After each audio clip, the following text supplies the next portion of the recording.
Hey, Caitlin, let's try this again. Chapter 2 talks about culture and communication. And the first thing that we talk about in that chapter is people who share broadly similar culture may speak different languages. And there are different reasons that we could have variations. One is socioeconomic status. In different countries, people with more money tend to speak more languages. For instance, those in India who speak English typically come from a family with better SES standing than those who do not. Geographic location, if you look at China, you have many different areas that are separated by different geographic features that speak different languages. One group may speak Mandarin, another may speak Cantonese, and they may be within 10 miles of each other.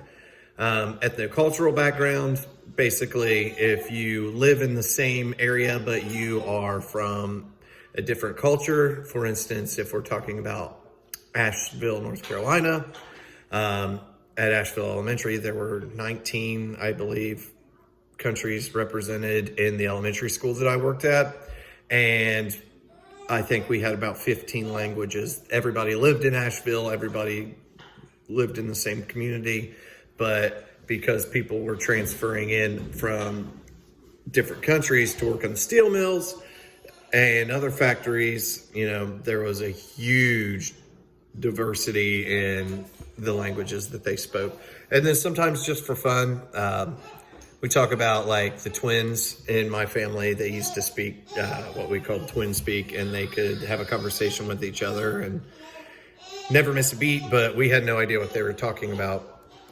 Okay, next we're going to talk about children, language, and culture. Children initially acquire language within their family structure, which is their basic cultural unit. So we have this in our house right now. Penelope's 2 years old, and she says everything that we say. So we have to be very careful with what we say and using kind words in this household. Otherwise, I'm going to have a 2-year-old running around quoting Dr. Dre lyrics.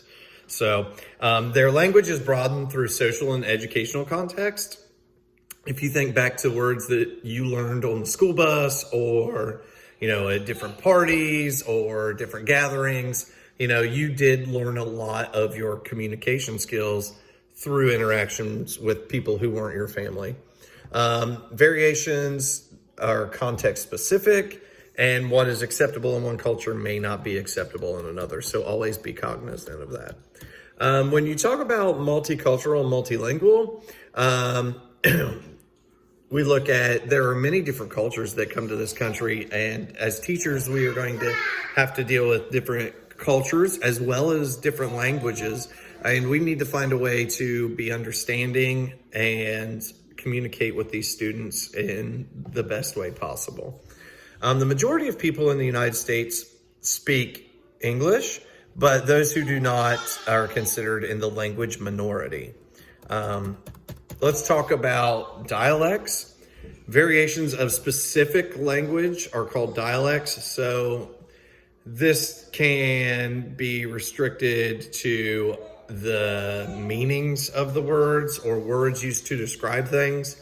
When you talk about accents, you're talking about the way that people make sounds and the rhythms of their speech. So dialect has to do with meaning and actual words. Accents are sounds and rhythms. Dialect differences are due to several interrelated factors. Geographic region.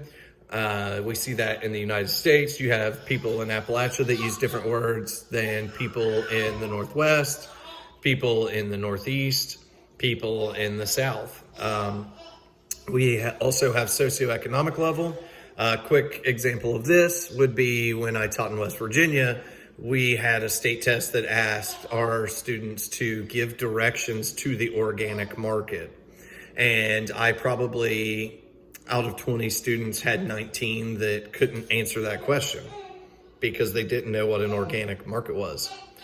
And really all the test wanted to know was, can you give me step-by-step directions? But our kids couldn't get past the fact that they didn't know what organic was, and it really put them at a disadvantage. Speaking situations, you're going to use different language at work than you use with your friends. And then subgroups, race or ethnicity. Different races and ethnicities have different meanings for words and different conversational types. All right, differences versus disorders. So people who speak a certain dialect may face barriers like social barriers. They have a hard time relating to their peers because they speak a different dialect than they do, and people don't understand them, and they don't ask them to hang out. I guess in the middle school, people who spoke differently were weird. Educational barriers that they face is, you come to a school where you teach a certain dialect, a teacher asks you to do something and you don't understand what it is because where you're from, they call it something different. I remember, oh my gosh, the first time Dr. Jones and I sat down in a doctoral class at Marshall, they were talking about their chairs, and she and I had no idea what they were talking about. And everybody's like, yeah, my chair does this, my chair does this. And we were looking at the seats that we were sitting in. We had no idea they were talking about the chair of our doctoral committee. We didn't have one of those. So we were freaking out. And the whole ride home, we were like, what the heck is a chair? And, that just goes back to different dialects, different meanings for words. And finally, occupational. It's really hard to work for somebody or have somebody work for you that you can't communicate with. Let's see. And I think that's all we have out of the chapter. I'm going to try to upload this now for the 5th time. One thing that I do want you to take a look at, I've sent you an email, so read that email and then check out the links that I posted. I'm going to start posting videos up there so that you just have a little more content. If you have any questions, get a hold of me. I'm always here. So stay safe and God bless.